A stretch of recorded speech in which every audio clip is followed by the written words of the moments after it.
انا مش فاهم الامهات بتفكر ازاي. يعني دلوقتي طفل عنده سنة وعنده برد وكحة، الام ادته تلفسته علشان خاطر البرد وامبروكسول عشان خاطر الكحة.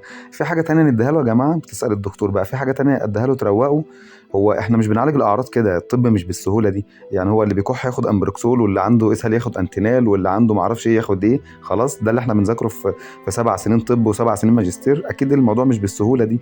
يعني ابنك ده لو بيكح عنده التهاب رئوي، الكلام اللي انت بتعمليه ده بيضيع وقت، بالعكس ده التلفاسته هيدهول له الحاله اكتر ما هي متدهوله. فما فيش حاجه اسمها كده. الكحة مجرد عرض لألف مشكلة. ابنك عنده أنهي مشكلة منهم؟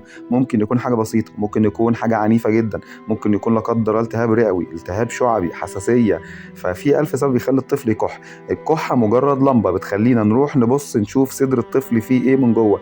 ياما أمهات قالت لي يا دكتور معلش اكتب لي حاجة للكحة، ابني بيكح. قال لها لازم أسمع صدره عشان أقدر أحدد إيه سبب الكحة. تقول لي لا أصل الموضوع بسيط. أقول لها معلش أصل الظروف صعبة. أقول لها تعالى هكشف عليه ببلاش. فتيجي الاقي الواد صدره بايظ، الواد يا عيني مش قادر يعيط من كتر الالتهاب الرئوي، ولا على صدره مش عارف يتنفس.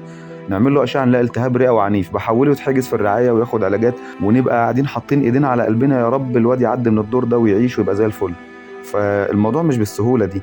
فبعد اذنك ما تعالجيش الاعراض، انت مش دكتوره اصلا. انت تعالجي الاعراض، لو في سخونيه تدي دواء سخونيه على ما تكشفي، لكن ما تسيبيش الطفل يتبهدل.